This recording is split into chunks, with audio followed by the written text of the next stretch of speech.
এই আমলটা প্র্যাকটিস করবেন তো আজ থেকে ইনশাআল্লাহ। দিনে যদি একবার এই আমলের প্র্যাকটিস করতে পারেন, কয়বার? একবার।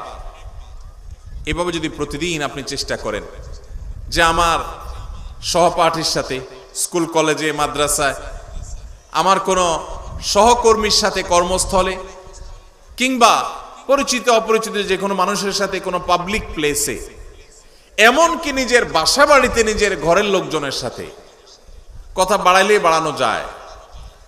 অন্যায়টা সে করছে আপনি জানেন, এরপরও যদি আপনার রাগটাকে হজম করে নেন, তাহলে এই পুরস্কার আল্লাহ আপনাকে দিবেন। আপনি দুনিয়া থেকে জান্নাতি, এটার নিশ্চয়তা আল্লাহর কাছ থেকে আপনি করে যেতে পারবেন যদি আপনি ঈমান ফরজ আমলগুলোর পাশাপাশি এই আখলাকটা অর্জন করেন। চেষ্টা করা যাবে না ইনশাআল্লাহ?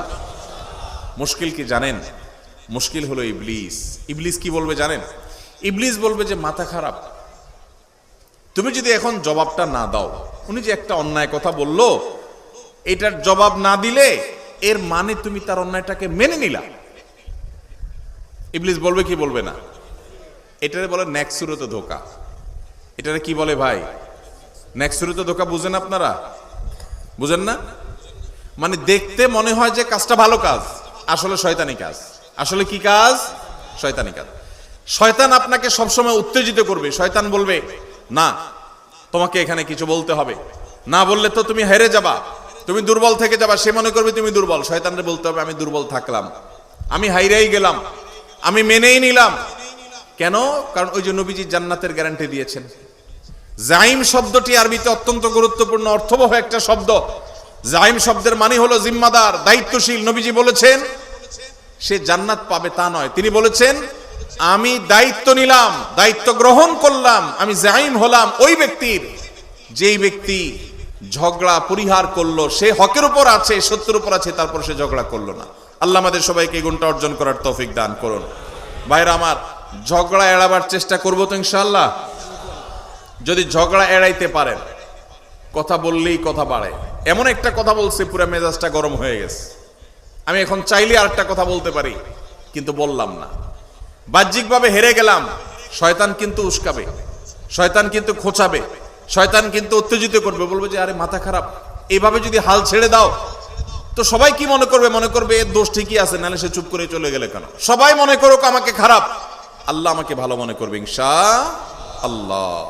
এই গুণটা অর্জন করা যাবে ইনশাআল্লাহ ভাই। একই হাদিস আবু উমামা বাহির রাদিয়াল্লাহু তাআলা বর্ণনা করেছেন, মুসনাদ সুনান আবু দাউদে বর্ণিত হয়েছে। এই হাদিসের পরের অংশে নবীজি বলেছেন ওয়া বিবাইতিন ফি ওয়াসতিল জান্নাতি লিমান তারাকাল কিযবা ওয়া ইন কানা মাযিহা। যে ব্যক্তি মিথ্যা কখনো বলে না, মিথ্যা কখনো বলে না, এমনকি রসিকতা করে, মজা করেও কখনো, দুষ্টমি করেও কখনো সে মিথ্যা কথা বলে না। আজকাল যুবকদের মধ্যে দেখবেন দুষ্টমি করে, হাসতে হাসতে, খেলার ছলে, বিনোদনের ছলে মিথ্যা কথা বলা, এটাকে অপরাধ পর্যন্ত মনে করছে না। মুসলমান সিরিয়াসলি তো মিথ্যা কথা বলবেই না, এমনকি দুষ্টমি করে, মজা করে, রসিকতা করে মিথ্যা বলতে পারে না। নবীজি বলেছেন কেউ যদি দুষ্টমি করেও মিথ্যা কথা বলা থেকে পরিহার করে, দুষ্টমি করতে যাচ্ছে, মিথ্যা বলতে যাবে, আল্লাহর ভয় এসেছে, সে পরিহার করেছে, তার জন্য আল্লাহ নবী সাল্লাল্লাহু আলাইহি ওয়াসাল্লাম বলেছেন জান্নাতের সেন্টার পয়েন্টে আমি তার প্রাসাদের দায়িত্ব নিলাম। এরপরে হাদিসে শেষ অংশে নবীজি বলেছেন ওয়া বিবাইতিন ফি আলাল জান্নাতি লিমান হাসানা খুলুকাহ। যে ব্যক্তি তার আচরণ সুন্দর করবে, কি সুন্দর করবে? আখলাক সুন্দর করবে, তার আচরণটা মধুর মতো হবে, তার কথা থেকে মধু ঝরবে, সবাই তার থেকে মিষ্টতা অনুভব করবে, তার কথার মধ্যে কর্কশ ভাব থাকবে না, বেয়াদবের মতো আচরণ করবে না, অহংকারের মতো আচরণ করবে না, ঝগড়াটে স্বভাবের হবে না, বিনয়ী হবে, বিনম্র হবে, মাটির দিকে চেয়ে চলবে। সে যখন হাঁটে তখন মনে হয় যে মাটিতেও টের পাচ্ছে না। কারোর সাথে ঝগড়া হলে আস্তে করে মাথাটা নিচু করে সে সেখান থেকে চলে যায়। সবাই তাকে বোকাশোকা মনে করে, কিন্তু এই যে নিরীহ কিসিমের মানুষ, জান্নাতীর মার্কা যাদের মধ্যে সবচেয়ে বেশি, সে মানুষ সম্পর্কে নবীজি বলেছেন যে ব্যক্তি তার সার্বিকভাবে আচরণটা সুন্দর করবে, কারোর হক মারবে না, সবার হক আদায় করে দিবে, সবার যার যার প্রাপ্য পরিশোধ করে দিবে, সবার সাথে আচরণটা সুন্দর করবে, কারোর সাথে রূঢ় আচরণ করবে না, খারাপ ব্যবহার করবে না, গালমন্দ করবে না, এবং মানুষের সামনে উচ্চবাচ্য করবে না, বেয়াদবি করবে না, ঝগড়া ফাসাদ করবে না। আখলাককে যে সুন্দর করবে, আচরণ যার ভালো হবে, যার অমায়িক আচরণে এলাকাবাসী সবাই বলবে হ্যাঁ লোকটার আচরণ অমায়িক। নবীজি বলেছেন এরকম যদি কেউ আখলাককে সুন্দর করতে পারে, জান্নাতের সর্বোচ্চ শিখরে সর্বোচ্চ মাকামে আল্লাহ তাআলা তাকে প্রসাদ, আল্লাহর পক্ষ থেকে নবীজি প্রসাদ পাইয়ে দিবেন ইনশাআল্লাহ। ভাইরা আমার, আমরা আমাদের আখলাক সুন্দর করব তো ইনশাআল্লাহ। তাহলে এখানে জান্নাতের 3টা স্তরের কথা আমরা জানলাম। নাম্বার 1, জান্নাতের এরিয়ার মধ্যে আল্লাহ নবী জান্নাতের একটা প্রাসাদের দায়িত্ব নিয়েছেন। নাম্বার 2, জান্নাতের একেবারে সেন্টার পয়েন্টে জান্নাতের দায়িত্ব নিয়েছেন, প্রাসাদের দায়িত্ব নিয়েছেন। আর জান্নাতের সর্বোচ্চ যে মাকাম বা স্তর আছে, সেই স্তরে আল্লাহ তাআলার পক্ষ থেকে আল্লাহ নবী সাল্লাল্লাহু আলাইহি সাল্লাম একটা প্রাসাদ নিয়ে দেওয়ার দায়িত্ব নিয়েছেন। এই যে 3টা জান্নাতের স্তরের কথা নবীজি বলেছেন, এর কোনোটা দেখবেন আমাদের যে আমলগুলোকে আমরা সাধারণত জিকির আজকার, নফল রোজা, নফল নামাজ বা এই জাতীয় আমলগুলোকে আমরা একমাত্র নেকামল মনে করি, এরকম কোনোটার সাথে সম্পৃক্ত নয়। নবীজি যেগুলো বলেছেন তার সবগুলোর সম্পর্ক হলো আমাদের আচরণের সাথে। কিসের সাথে ভাই? আচরণের সাথে। আজকের এই মাহফিল থেকে আচরণ সুন্দর করবো তো ইনশাআল্লাহ। আচরণ সুন্দর করবো তো ইনশাআল্লাহ। ঝগড়া করব না। ভাইরা আমার, নবী করিম সাল্লাল্লাহু আলাইহি সাল্লামের এই একটা আমল, এটা যদি আমরা নিজেদের মধ্যে আনতে পারি, আমরা জান্নাতি হয়ে যাওয়ার পথ অনেক সহজ হয়ে যাবে। আল্লাহ আমাকে আপনাকে আমাদের সবাইকে আমলের তৌফিক দান করুন। ভাইরা আমার, এখন আপনারা বলবেন ভাই কোনো অন্যায় কাজের বিরুদ্ধে কি আমরা কথা বলবো না? সেখানে যদি বিতর্ক হয়, সেখানে যদি 2টা কথা বাড়াবাড়ি হয়, তাও কি আমরা করব না? আল্লাহ তাআলা সে সম্পর্কে বলেছেন, উদউ ইলা সাবিলি রাব্বিকা বিল হিকমাতি ওয়াল মাউইযাতিল হাসানা ওয়াজাদিলহুম বিল্লাতী হিয়া আহসান। আল্লাহর পথে আহ্বান করতে গিয়ে, মানুষকে ভালো পথে দাওয়াত দিতে গিয়ে যদি কখনো বিতর্ক, বৎসা, কথা বাড়াবাড়ির দরকার হয়, তাহলে সেটা সর্বোত্তম উপায় হবে ফাইযাল্লাযী বাইনাকা ওয়া বাইনাহু আদাওয়া কাআন্নাহু ওয়ালিয়্যুন হামীম।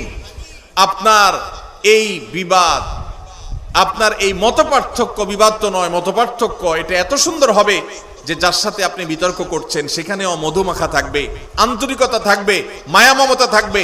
আজকাল দেখবেন এক হুজুর আরেক হুজুরে জাহান্নামে পাঠিয়ে দিচ্ছে। ভাইরা আমার, ফতোয়া দিয়া মানুষকে জাহান্নামে পাঠিয়ে দেওয়া এটা আমাদের দায়িত্ব না। আমরা যদি কারোর ভুলও ধরতে হয়, সেখানেও সত্যিকারের হিতাকাঙ্ক্ষিতা সুলভ মানসিকতা থাকতে হবে। আল্লাহ আমাদের সেই তৌফিক দান করুন।